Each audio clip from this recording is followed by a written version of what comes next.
BDO in Israel is running the U.S.-Israel desk in order to promote a lot of business contributional promotions to expand their businesses to the U.S. grounds, and with a very good partnership that we've managed to establish between the two firms in BDO in Israel and in the United States, we have managed to design a very strong collaborational system that is providing an amazing resource opportunity for the companies to be geared up and gain as many tools as they need to make the entire process the more effective and as useful as possible. So I want to go very quickly and as an overview and just go very quickly on the layout that we have for the agenda today. We have a very interesting session that will focus on the Arizona market. We're going to talk about Arizona. We're going to analyze that a little bit with some of our friends from both BDO, but also friends from Arizona-Israel Tech Alliance, who has partnered up with us over this session. We're going to talk about why the Arizona market is such an appealing market for foreign companies, but also specifically for Israeli companies. Why it's a tech flourishing market. Why is it so trendy these days that a lot of high-tech companies are switching their location and positioning some of their headquarters to be based out of the Arizona market. And we're also going to be talking about some live examples of Israeli companies that have made that step and expanded their business operation to be running from the Arizona market. So very quickly, I want to go over the people that have joined us. I want to present Natalie Codliar, who is a partner at BDO in the United States, of course. Natalie is the national retail leader at BDO USA. She's also a part of the BDO US Israel desk. She's a board member and she's a co-leader from the US side of the desk. We also have Anthony Alfonso, who is the global valuation leader and corporate finance co-leader at BDO USA. Anthony is also a partner at BDO USA, of course. And I'm very pleased to have Dean Shepard, who's the Vice President of Business Traction from the Arizona Commerce Authority. We are also going to have the last part, which will be under a moderated discussion panel. Leigh Bolol, the President and CEO of AITA, Arizona Israel Tech Alliance, is going to be running that. And I also want to send some kudos for Nitzan Nador, who's the Israeli director for Arizona Israel Tech Alliance. She helped a lot to come up with this session. Leib is going to be moderating this panel. He's going to be hosting Stella Shanovich of BDO United States. Stella, she is a partner at BDO. She's operating from the Phoenix office, and she's the assurance partner and the office managing partner for that office. We're also going to have Ora Gassi, who is the CEO of STOA, and also Christina Karcic, who is the VP for Americas at Sysons. Both companies are Israeli companies that expanded to the US market.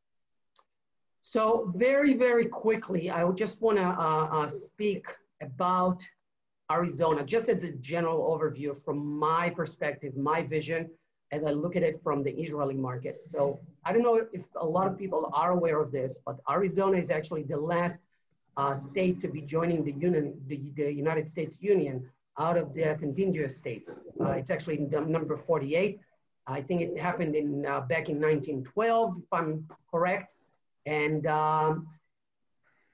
although it should be considered as a late bloomer, I would definitely argue that, because I think that if we look at the history of Arizona, if we look at some examples that I managed to look into, for example, Phoenix, the city of Phoenix, which is the capital of Arizona, it was innovative from the get-go.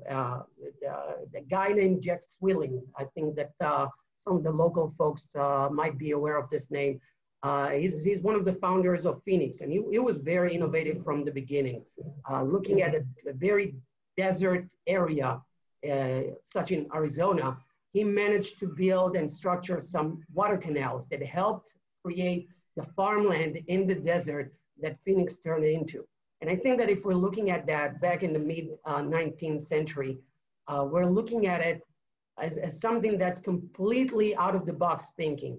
And I think that that's something that led Arizona. It's always been like that from the beginning until today. I just heard, I read a report from US News and World Report that had mentioned Arizona State University to be the #1 in the country for innovation. So that's pretty remarkable. And that's also a reason why many American corporates like GoDaddy.com, American Express, Exxon, Honeywell, Limelight Networks, and many more, they have chosen Arizona to be either their headquarters, but also operate from that market.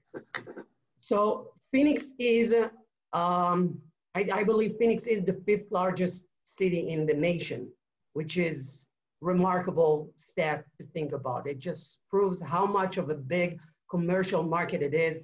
And from an Israeli perspective, an Israeli entrepreneurship perspective, when you consider new territories to expand into, you look at cities like that and you're saying, this is something that I definitely have to keep on my radar. This is definitely something that I need to take into consideration when I'm analyzing where I need to look into as my next step to expand my business to.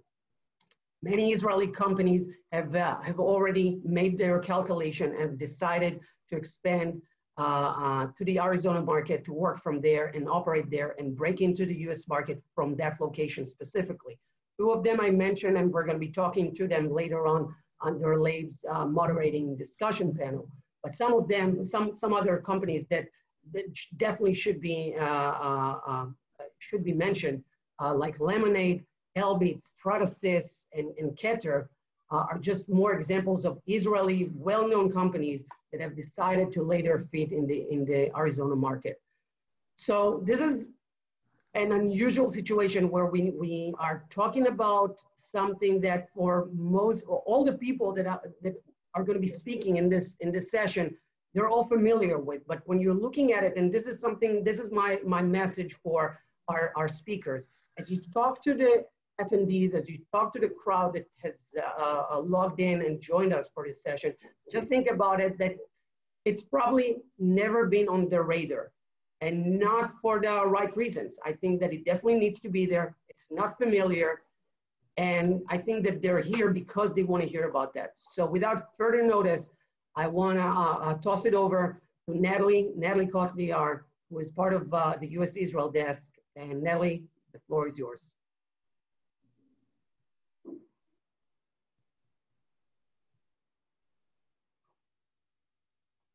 Okay, great. Thank you so much, Tomer. Thank you for that introduction. Welcome, everyone. I'm so excited to be here. As Tomer had mentioned, so we have a collaboration with BDO Israel. We've had it for a couple of years now, probably more than just a couple, maybe as long as 6 or 7 years, where we work very closely together.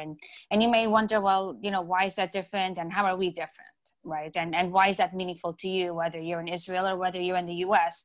Why would that even matter to you? Well, the whole premise behind setting up the Israel desk is really to have a highly supportive, cross-border, interactive group between us and BDO Israel. And you as a potential client or prospect, when you meet with us, our goal is to make your service and our deliverables seamless to you. For you to have one point person across both countries that you're dealing with. And we are here to make things easier for you as a potential client, prospect, or an existing client. We're here to answer questions from both sides of the world, from both sides of the ocean, to make sure that you have a full picture. We make the process, and we're here to create a customer experience for you, again, seamless, and for you to make sure that you are feeling that you are being taken care of on both sides of the ocean. So with that, I am turning it over back to you, Tomer. Thank you, everyone, for attending. Thank you so much, Natalie. I'm very pleased and very honored to have you with me over this. And I want to switch it over to the next part of this session. Anthony Alfonso from our BDO office. Anthony, you are, as we mentioned before, you're the global valuation leader and corporate finance co-leader. And Dean Shepard is going to be joining you from the Arizona Commerce Authority for an overview of the Arizona market and just some general aspects of what lies over there from an opportunity perspectives for foreign companies.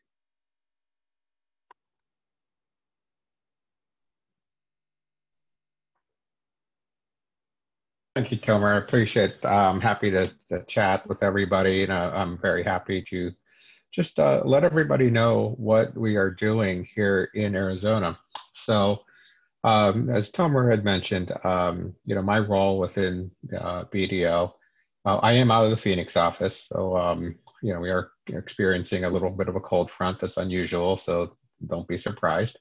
But my role within BDO is a little unique because I do cover a national practice with corporate finance, but I'm also the global valuation lead. So we do have these global resources within the local markets where if you are doing business within Israel or other parts of the globe, I'm able to help able to help connect you with the right people, both within BDO in the United States and also internationally. So, so I know the Phoenix market well.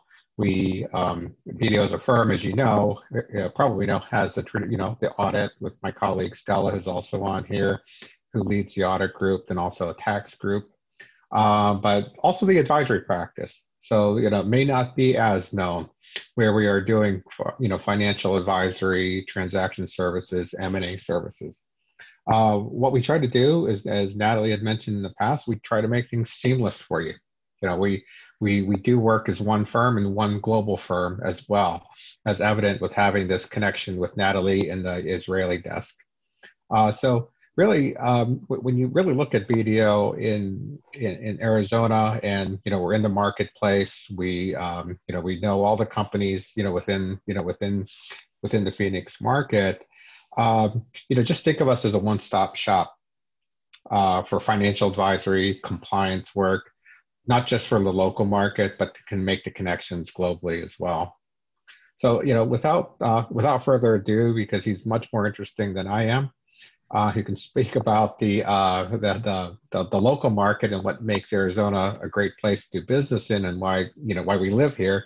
I'd like to pass it over to my friend, to Dean. Well, thank you, Tony. Can you guys hear me okay? Yes? Great. So again, BDO, thank you for hosting this, and all of you on the webinar, thank you for participating, and wherever you are in the world, it's thrilling and exciting for us to be here, as well as to present Arizona. So again, my name is Dean Shepard. I'm with the Arizona Commerce Authority. And the Arizona Commerce Authority is the state's economic development agency. And I am part of the group that Labe knows very well, who will speak later about working with companies to transition operations into Arizona market, whether it's an expansion from another state into the Arizona market for various reasons, or from a global perspective, like you may be considering establishing operations in the United States and looking to Arizona to do so. So we have many resources at our disposal to support businesses. And getting into some of the metrics, if you will, we've all been dealing with, some more than others, and severity of the COVID-19 and the pandemic, which is again mounting its fierceness in the United States and in other parts of the world, in Europe and what have you. So despite those obstacles or those challenges, our fiscal year, we're already up to supporting 18 companies that have committed to coming to Arizona. And when I say Arizona, it's not just the Phoenix market, it's Phoenix, Tucson, Northern Arizona with Flagstaff, Northwest Arizona with Mojave County and Kingman. There's multiple resources, and we have a fixation of the Phoenix market because, as Tomar said, it's the capital of Arizona, and the Phoenix Metro is home to 4.8 million people, I'm sorry, 5.8 million people, and the state of Arizona has about 7 million population. So the migration or the density really is in the Phoenix Metro. And I classify the Phoenix Metro in that the Phoenix floor plate has about 17 diverse communities within the Phoenix Metro. You have communities that are well known like a Scottsdale. You have communities that are a little lesser known like a Buckeye, city of Buckeye, or even the city of Avondale. But each jurisdiction has its own unique qualities, assets, resources to support not only their emerging tech and their emerging companies coming out of those communities, but also companies that are considering Arizona. So we have a really strong story. And frankly, our story is all of us. It's Tony, it's Labe, it's all of us who have lived. I lived in Arizona since 1977, kind of aging myself, but we've seen a dramatic growth.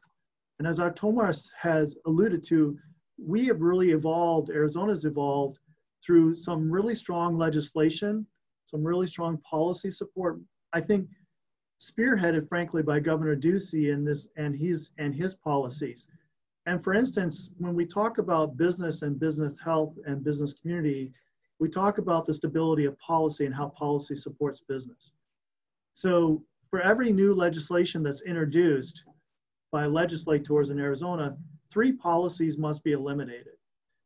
We're balancing how legislation governs the state and how business operates within the state of Arizona. So that's, I think, a key factor to understand, is that our policy-driven programs are very much towards the business community. And when you think about what we do in economic development, particularly the Arizona Commerce Authority, the question is asked, who do we serve? We're a public-private partnership. We're funded solely by the state of Arizona, but we are not. I am not part of Arizona government hierarchy. I'm a part of the ACA. So who we serve directly is the business community. We are here to support the business community in every facet of how businesses operate. And then in turn, indirectly, I think many of you are international, so I'm speaking soccer language, indirect versus direct. Indirectly, we service the citizens of the state of Arizona through job creation and job creation support. That's how things really manage itself well in Arizona. I think I have a few minutes. Please, Tomar, give me a nod if I'm running late. But a couple of things that I'd like to point out. Thus far, out of the 18 companies, I've been involved in about 7 of them personally and through my business attraction efforts. It's accounted for about 5,000 plus job creation to the state of Arizona just in this first quarter, now going into Q2. Really robust activity despite the challenges that we're all facing.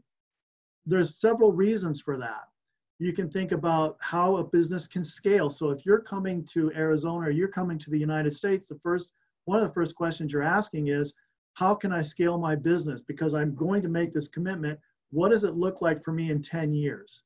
Do I have the talent to scale and grow when I come to the United States? And in Arizona, that's an emphatic yes.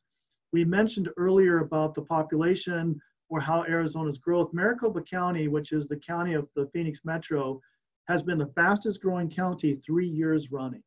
On average, about 250 plus families have moved to Arizona through the course of the last several years. The Phoenix Metro, or the city of Phoenix, as Tomar said, is I think the 5th largest city in the United States, and that's been dubbed as the fastest growing city in the United States. The other component that we have that I think we're learning from the pandemic, is the opportunity to work remote. You may notice that I'm in not my regular office, I'm in my home office, as are many of us. Arizona has the foundation and the infrastructure to manage those types of opportunities, because we have advanced fiber, we have 5G, all of these different components that make Arizona a very suitable location for the remote workforce, as well as cooperative meeting spaces and all those. And those are, again, at the community asset level. So you also think about, innovation. We talk about water. Israel is obviously in the same arid type of climate that Arizona is, And back in the 80s, you know, Arizona had introduced some really aggressive water management, water conservation policies, to the point where, although we have been in drought situations, as Israel has and other parts of the world have been, California most notably as well, you know, our water supply is well intact. And the reason for, we've been doing a lot of storage in the aquifers. And there's a massive aquifer between Phoenix and Tucson that has more than 100+ years of water storage in there. And for every new development, a developer has to show a 100-year water table. So we have been managing natural resources, been offering innovation through those management programs, and all of that speaks to Arizona's capability of growing and fostering growth. The other aspect you can consider in Arizona is we are a young state. You know, we are the 48th in the U.S. to join in the continental U.S. So we're young. I mean, compared to a New York, who's 5 million years old, we're only about 200 years old, right? I mean, it's just the difference in infrastructure, in development, in supporting the density and what have you. Arizona's now at the cusp where many of the infrastructure is in place to support the growth, with the flexibility of offering a suburban and urban type of a lifestyle. And the other aspect that Arizona offers is, like, it's 22 different national parks. If you like the outdoors, or if you like a particular lifestyle, I like to play golf, so I'm out there playing golf quite a bit. There's pretty much anything for everybody, right? Whatever your program is. And that speaks to your ability as a company to draw the type of talent you're going to need to scale.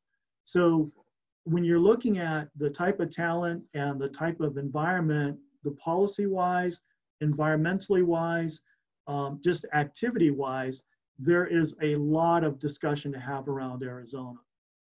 A couple of key factors also is I'm part of the business attraction team, which is responsible for net new job creation to the state of Arizona. You know, we have a business expansion team. So we're not one and done when you consider Arizona. We look at this as, you consider Arizona and you locate to Arizona as your business, the work is now just beginning. And that's when we're connecting partners like Labe and his organization, Arizona State University, the University of Arizona, Arizona's Advanced Technology. There's a lot of different resources to connect. And when the company grows in 3 or 5 years, then our business expansion team is here to support with the same type of statutory support that you were able to achieve when you first came to Arizona. So there's business expansion opportunities. And in the first 6 months of 2019, I'm reading a stat, there was over 40,000 businesses, almost 49,000 businesses that started in Arizona, formal application for filings and what have you in Arizona.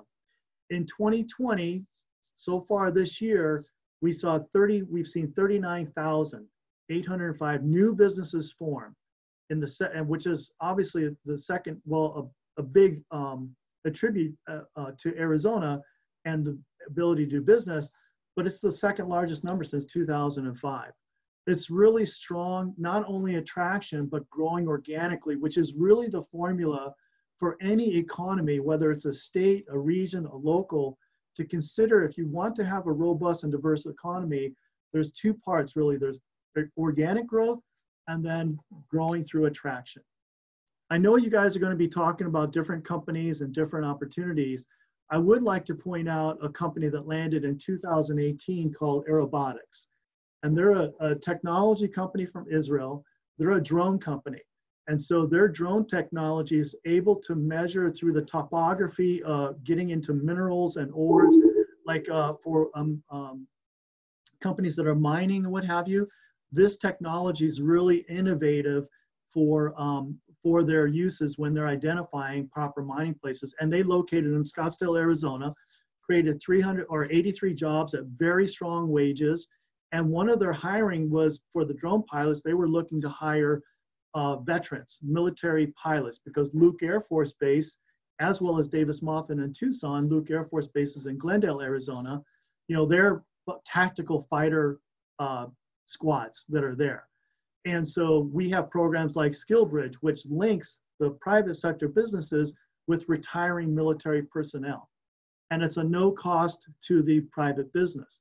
That's just one of the many resources that why you would want to talk to the Arizona Commerce Authority is to make these links into supporting the business growth into Arizona.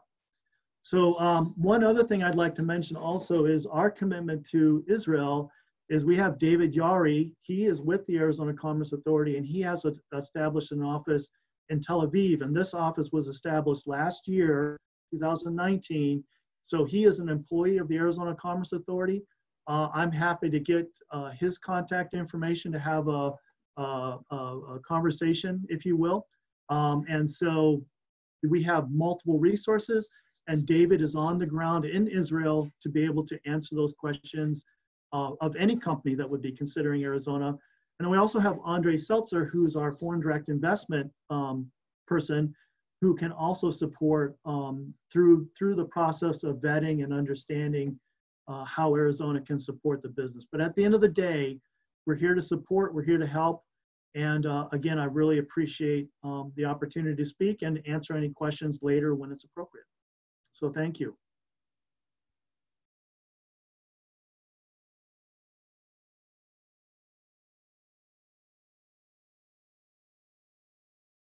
So, Tomar, I think you're muted.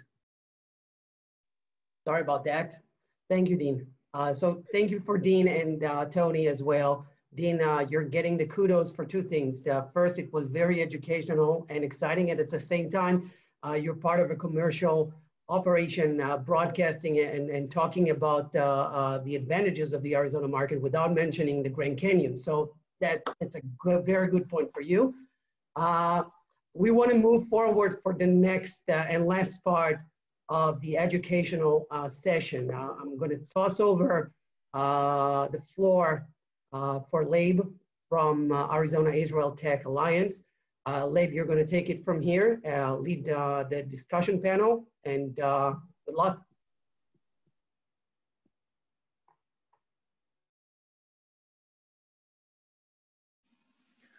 Good morning, everyone. Thank you so much for joining us. And Tomer, thank you for the outstanding job of putting this together, and a big shout out to Nitzan, who's our rock star on the ground in Israel, and everything that you do. Looking at the attendee list before this program, we have about over 100 people joining us today, and very close to 50-50, 50% out of Israel and 50% from Arizona. I think many of the attendees, specifically in Israel, are CEOs, executive teams who are looking at the Arizona market and thinking about what is their next step to their global growth. And obviously, I think as has been the trend within Israeli companies as they grow and expand, being in the geography that they're in, going up north to Lebanon or down south to Egypt or east to Jordan has not really taken shape. We're very excited, and with new opportunities that is transpiring between relations in the Middle East and Israel. But I think without a doubt, the #1 global market for Israeli companies is the US market, followed by Europe and Asia. The Arizona Israel Technology Alliance, we're a non-profit trade association, and our goal is to help Israeli companies specifically enter the US market in many different ways. It could be on opening up offices here. It could be on R&D side, strategic partnerships, and really anything that we can see of benefit, commercial interest and benefit between Israeli companies and within the state of Arizona. And this can be from any stage of company. It could be early stage, it could be growth stage. They could be listed on the stock exchange. We're agnostic, and we're agnostic as well in terms of sector. We've seen anything from aerospace. We've got 3 large companies. Tomer mentioned Elbit. We've got presences from Elbit and from Rafael, with a new relocate recently this year of CP Technologies, which was acquired by Aerobotics, which is whose parent company is Rafael. And there's been this year that we've seen 4 Israeli companies move to Arizona and 2 acquisitions. Stoa is one of them. We've got Or Agassi, who's the CEO, on the line. and we'll be talking to him shortly. We've had .compliance, which is in the life science technology sector. There's been the acquisition of InkFrog by Wix, a well-known and branded company, and there's a number of others. Since 2017, there's been close to 15 Israeli new companies come to Arizona, and this year, even with the COVID pandemic, we've seen that traction, continued traction, and we'll continue to see more. And there's a number of reasons for it. As you can tell, my accent is not from Arizona. Originally from the UK, spent about 7 years in Israel, and landed up in the Midwest, where I co-founded a company, and we were looking for a place to relocate to. California, Colorado, Texas, and Arizona were on the short list for us. And after visiting over here, understanding the great opportunities, the ability to be able to network, meet the right people who are incredibly gracious in their time in opening up doors so that your business can succeed, I would say was the key point in terms of us moving down to Arizona. And in 2017, having lived in Israel, being well networked there, seeing opportunities come to the US, there was a lot that we could do in Arizona. And traditionally, companies that were looking for the US, they were looking at Silicon Valley, they're looking at Boston, they're looking at New York. And being able to go to a market that's not saturated, that is early and young, being part of a growth ecosystem, having great accessibility to global markets. You've got California right next to us. You've got Mexico, which is a huge value proposition within various sectors, including manufacturing. Texas, which is very close to us. Three of the largest global markets that are close to us, gives companies the ability to be able to scale, address their markets very closely. I did mention aerospace as well. There's over 1,500 companies in the aerospace supply chain industry. So when companies in the aerospace sector are looking, there is a unique value proposition in those areas. Looking at talent pool, the ability to be able to scale. And I know, Christina, we're going to talk about that as well. Moving on to our panelists, we have 3 panelists joining us today. And I was cognizant, wanted to be selective of bringing on 2 companies in 2 different life cycle or stages that these companies are in. Sisense, which is a unicorn company out of Israel, has been established for a long while. Christina, who's the VP of Americas and heads the Scottsdale office here in Arizona, is joining us. They've been in Arizona for a number of years and continue to grow. Or Agassi, who's the CEO of Stoa, a serial entrepreneur, and his company is a little earlier. They've raised 60 million in debt, 4 million in equity. That may be more since the last time we spoke. And they're growing as well. And Stoa landed relocated to Arizona at the beginning of this year. So I think getting perspectives from these panelists in 2 different stages in terms of their company cycle will hopefully give perspective and value to our Israeli listeners as you consider the U.S. markets. I wanted to preface it by saying that we are here for you. Dean mentioned of our relationship with the ACA that we're grateful for. GPEC is another great partner of ours locally in the greater Phoenix area. Tucson as well has a robust ecosystem and one that we're seeing a substantial activity there as well. So without further ado, we have a 3rd panelist as well from the BDO office locally here. Tomer had introduced her right at the beginning, and Stella, we look forward from hearing your perspectives as well. So, Natalie and Stella, I see that you're on mute, so hopefully you can be unmuted just momentarily. And I'm gonna ask you to share, and Christina, starting off with, just a little bit about Stoa, what you do, company history, where was it founded, and in milestones where you're currently at. Tomer is on mute. Okay, got it. Thank you. Hi, everybody. Would you like me to start? Please. Okay, terrific. So yeah, we are practically new in town. We've been in Arizona for only 6 months. As I mentioned, my name is Or Agassi. I'm the CEO of Stoa. Stoa is a startup, a prop tech company. We're building a one-stop shop for real estate investors that specializes in fix and flip. Basically, our solution comprises three portions. We assist with the funding of the deal, we assist with the renovation of the properties, and then with the sale of the properties. The headquarters are here in Scottsdale, and our R&D team is based in Tel Aviv, Israel, where I am originally from. Thank you, Christina. You're on mute. Tomer, if you can unmute, please. Thank you. Hi, everyone. So I'm Christina. I'm from Sisense. Sisense was established in 2004 in Tel Aviv, and we had our first round of funding in 2010, and now we have a valuation last year of over $1 billion. So we've grown quite significantly. We are a BI data analytics platform. We offer 3 different types of offerings, but at the end of the day, our goal is really to make sure that we have insights embedded everywhere. So that's a little bit about who we are. Thank you, Christina. And, you know, I want to maybe dig a little deeper into, you've been here for a while, Christina. When Sisense, you know, going back to 2015, when you opened up your West Coast presence, you do have an East Coast presence in New York.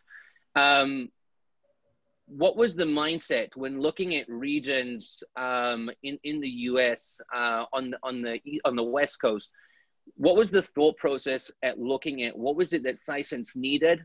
What were the regions that you were looking at, and what ultimately chose Sisense to come to Arizona? Absolutely. So we wanted to establish a West Coast presence. What we were looking at, we looked at talent, culture, and cost. Those were the primary reasons that we were looking at the different locations. We looked within California, Texas, and Arizona, as well as some other locations in addition. In particular, what really attracted us to Arizona, I'll be honest with you, is the access to talent. It wasn't, as you mentioned previously, it wasn't a saturated market. So you had a market that was emerging. You had access to amazing talent, whether it be the existing talent pool, because for us, we were setting up a sales organization. So Arizona historically had that, but then you had the universities, which was previously mentioned by Dean.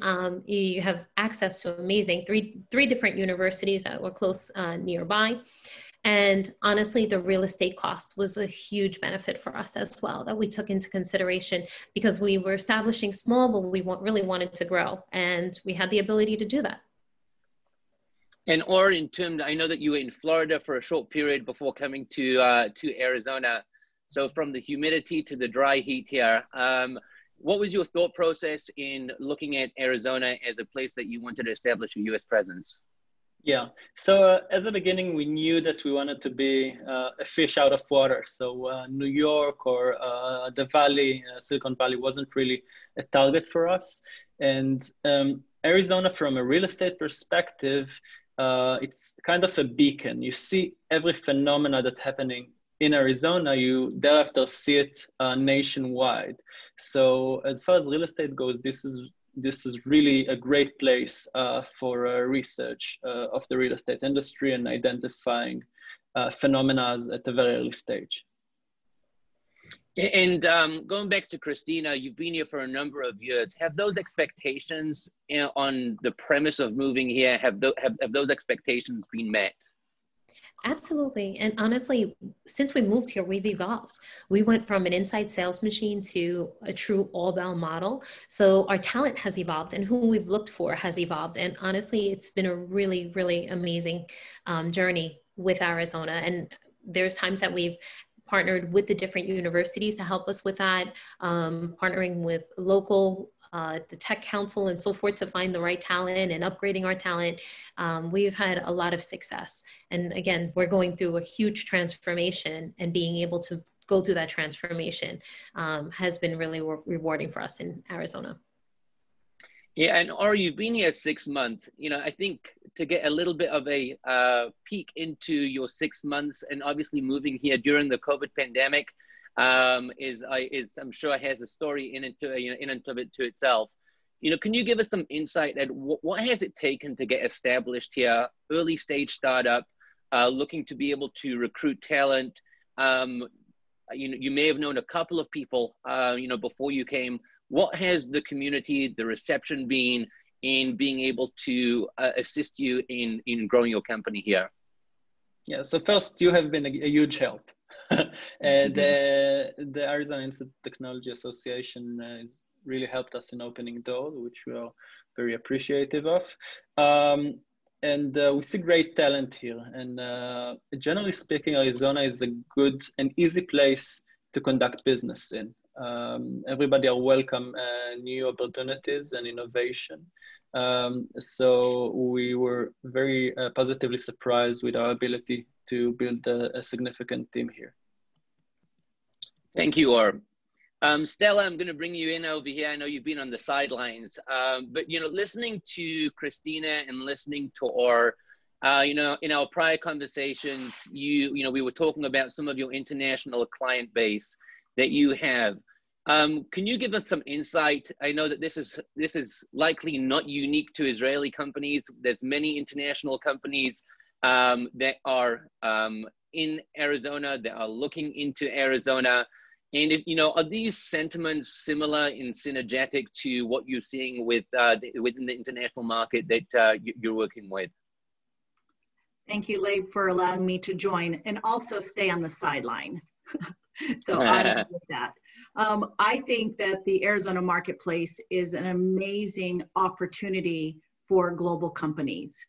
I myself actually do business. I'm an auditor of record for at least 4 global companies with operations not just in the US, but in Japan, South and North China, Thailand, Taiwan, Germany, Switzerland, and the Netherlands. So I actually have the opportunity as an audit partner here in Phoenix to actually help be a connector with these global companies. So what I see the businesses coming into Arizona is they come here because of the access to talent. They come here because of the climate, the policy climate. They come here because of the culture and I think the welcoming nature that we have here in Arizona being the Wild West.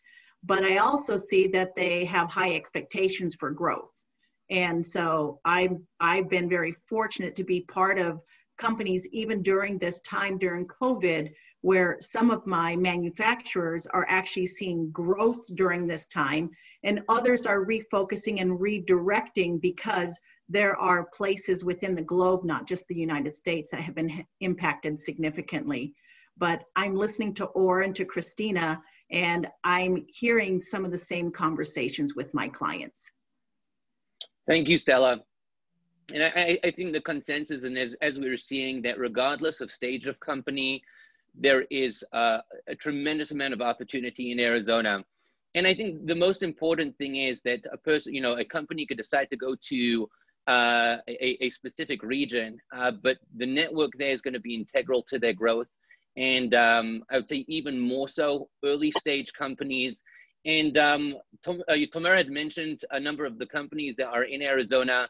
And Christina had mentioned that Sisense had reached that unicorn $1 billion valuation. We do have another well-known Israeli company that are continuing to grow in Arizona with Lemonade. And if you ask a New Yorker, where's Lemonade based out of, they'll tell you New York. If you ask an Israeli, they'll tell you Lemonade's based out of Israel. But regardless, founded by Israelis and incredibly successful as well. Those are 2 unicorn companies that Arizona's proud to have and host. We have early stage like STOA. There's others. I mentioned Dot Compliance, IM&A, which is a healthcare IT. Various different sectors. There's many things that we haven't mentioned. Manufacturing capabilities. Qatar have a 300,000 square foot manufacturing facility here, and I mentioned the aerospace as well. Which is a very, very large and growing market here. So regardless in terms of company that one's considering in looking at US expansion, US relocation, a US office, there is, unless I would say you are a ski testing company, then a ski mobile testing company, Arizona is probably not the best place for you unless you want to spend 3 weeks a year up in Flagstaff. But outside of that, there is a tremendous amount of opportunity, and we at the Arizona Israel Technology Alliance, we're here for you. And Nitzan Nadorf in Israel is going to be a great contact for you as well. Going back to Or, you're a serial entrepreneur. This isn't your first rodeo, and you've settled here in Arizona. In Israel, there's one entrepreneur for every 1,600 people, which is a little bit of a mind-boggling statistic, which means that there's a very close network. People are talking to each other. People want to inquire what's going on with their friends, with their colleagues. Can you share a little bit of the sentiment in terms of feedback of those conversations? What are Israelis' feedbacks when they hear that you've established your US office in Arizona? Yeah, so honestly, they are surprised because, as I mentioned, and this is why I'm sharing with them, that the experience here was quite phenomenal. And people aren't really aware in Israel of the possibilities that Arizona has to offer. You know, being right aside the Silicon Valley without actually being there, we actually see that as a huge geographical advantage.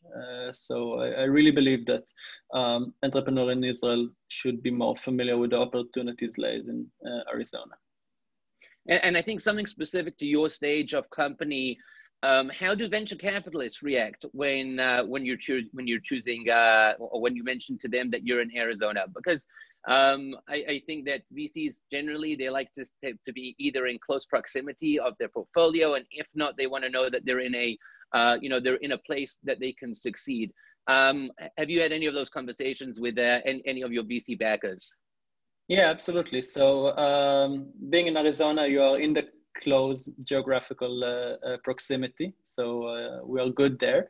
And being outside of the swamp, outside of New York, outside of California, especially given the fact that the properties that we are dealing with are in the suburbs, it just makes sense for us and for our investors. Thanks, Or. Christina, you've been building the Arizona office here in Scottsdale. I think you're up to close to about 85 people. You've built a beautiful office, which you have a room to, I think, approximately double. You mentioned as well earlier on that recruiting, bringing people on, talent, there's an abundance of talent. I believe there's 17,000 engineers at ASU, which gives a tremendous amount of opportunity. But beyond that, when looking at talent and prospects, you may have something or a position that can be filled by someone outside of the state. So when people from outside of Arizona are looking at an opportunity in Arizona, what are the sentiments and the feedback that you get? What we've been dealing with when working with companies is the ability to move to Arizona is great. If we can live in a vacation state all year round, then this is a no-brainer. And I think getting some of your perspective and insight would be helpful. Yeah, well, it's interesting. One of the things that we like to do anytime we open up an office is infuse some of our DNA into the office. We were really fortunate in Arizona to have several people self-select and actually start up that office and bring the Sisense culture to that office. So right from the beginning, we had people willing to relocate. Since then, it's been really interesting. We had, for example, an ADR that was promoted to an account executive, just self-select, say on my own, I want to move to Arizona. You know, it's just exactly as for everything everybody's mentioned on this call, especially for young talent, you can actually buy a house. You can establish yourself and live very comfortably in an amazing environment where you said, like, if you're outdoorsy, you can golf, you can hike, you have all these things to do. You can technically ski, you're close to Flagship, you know, so you have all this available to you. So for our young talent, it's actually been a really easy sell. And then when we've wanted to diversify, we have asked people, hey, look, we have this great opportunity in Arizona, even when attracting outside talent. And we've had people relocate to Arizona. It's an easy sell, to be honest with you. Thanks, Christina. Stella, we're seeing a continued interest on the mergers and acquisition side with Israeli companies acquiring Arizona-based companies. And these are companies at various stages. Some of them are early stage. Some of them are these companies have been around for decades. Are you seeing, with the growing number, I would say specifically of startups, and you know, Arizona does have a robust startup ecosystem as well, not just Fortune listed, publicly listed companies. And are you seeing an increase in M&A level on an international scale increase because of the increased growth? Dean mentioned some incredible stats on the amount of companies that are filing and are being created here. On the M&A side, are you seeing a correlation with increase of acquisition or acquisition interest corresponding to the growth of the economic sector from ground up? That is a loaded question, Labe. We should lobby it to someone else. No, I think if you just think about where we are in Phoenix, we are so able to be connected throughout the world in every aspect. If I think about my current clients and the current activity that we see, there is a lot of M&A activity going on. A lot of it is domestic. There is some that is international. We have a very vibrant and robust private equity network within the Valley that if you had asked people about 10 years ago, they would say we have very minimal private equity, but we actually have quite a lot. So I'm seeing a lot of activity in the marketplace. I even think now with the COVID-19 pandemic that's going on, I think people are being more strategic and opportunistic. So what I'm seeing is a lot of activity. I'm not seeing a lot of deals close right this minute. It was great to hear Dean talk about the 18 companies that the ACA has been involved with. I know if you were to talk to Tony, Tony would probably talk about a lot of the work that's being done by our transaction advisory services group. We field questions, probably 5 to 10 questions every week in relation to people that want to do some M&A. But as far as the deals closing, I think those are just a little bit slower. Thank you, Stella. I know that we're coming up close to the top of the hour, and just want to reiterate, you know, we'd mentioned that Phoenix is the 5th largest city in the United States. And I think taking a moment to think about that, it's really mesmerizing because you do not feel that you're in a highly concentrated, the quality of life in Arizona is fantastic. And if you can combine work with pleasure every single day and be around really good people that want to do business with you. Dean had mentioned the leadership of Governor Ducey, who's been fantastic. I don't know how many thousand pieces of legislation he's been able to bring down and to be able to lower the barrier to entry into Arizona. We have the Arizona FinTech Sandbox, which is a unique sandbox for FinTech companies that are looking to test and beta test the market in a sandbox environment. Something that other states have followed, but Arizona was first to do. If you recall, Uber was the first company to test drive their self-driving cars here. There's a new, there's a prop tech sandbox as well. This is an environment that is open for innovation. It's a state that is wanting you to come and succeed here. And as our organization, we're here to be able to help you do that. Open up the doors, work with the right people, regardless on, you know, anywhere from, you know, geographic location, which city is going to be best for you. We work with a number of different cities that all have their unique own value proposition. And so I just wanted to let our Israeli companies know and our colleagues and our friends there, you can find out more about us at arizonaisrael.com. That's arizonaisrael.com.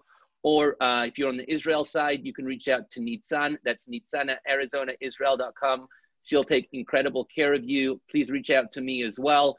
And obviously, you've got great resources like the ACA, DPEC, Sun Corridor down in Tucson. We look forward to working with you, helping you, and just really moving your mission, your successes forward. And thank you so much for joining us today. And thank you so much, Tomer, again, for having us on. Thank you so much, Labe. Wow, that was such an enlightening experience. Thank you, Labe, for organizing and moderating this. Stella, thank you so much for making the effort to join this panel. Oren, Christina, it was amazing to learn about some of your ground experiences of establishing your local operations in Arizona. I just turned the screen to be and I guess like a gallery view. So I don't know if anybody can see everybody, but just wanted to circle everything back in. We started this this session when I argued that Arizona is, as opposed to what most common Israelis would consider, it's a very innovative playground. And I think that especially the last part has proven that Arizona is very innovative and it's very open for new innovations. It's very open for new ideas, and it's a very strong community that is open to absorb and to accept new ideas, new directions, and out-of-the-box solutions. So I think this is something that I will personally take and will pass it on as I go along on my different channels as part of running the U.S.-Israel desk operation from the Israeli side. At the same time, I think that what we all can learn from this is that in a general perspective, an out-of-the-box perception is something that's highly needed when you're taking the leadership position of taking your own business to the next level. You need to think about not the obvious choice, not the obvious picks, and something that everybody's talking about, the most trendiest vibes and waves. You need to think about something that will be accurate to the goals that you're pointing out as part of your business plan. You know, Christina had mentioned before the low cost of the real estate. We talked gradually about tremendous opportunities when it comes to staff, very highly sophisticated staff, and willingness to relocate themselves to Arizona for various reasons. The proximity to the California market and the West Coast in general is something that's definitely an advantage. So I would definitely recommend a lot of Israeli companies to at least consider Arizona and check deep to see if the numbers and the stats and the facts, they are aligned with the business plans. Again, I wanted to take this last moment to just thank you, everybody. Natalie, thank you for tag teaming with me over this on the U.S.-Israel desk front. Anthony and Dean, thank you so much for your perspectives about the market in Arizona. Leib, thank you so much again for organizing the discussion panel and coming up with great questions to demonstrate how to make it happen.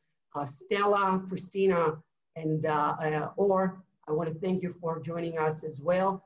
So without, wow, I can't believe Natalie's going to laugh at me. We finished that precisely on the time. So I'm taking this with me from here. So thank you, everybody. Have a great rest of the day. Good night for the Israelis amongst us, and enjoy the rest of the week. Thank you. Bye, thank you.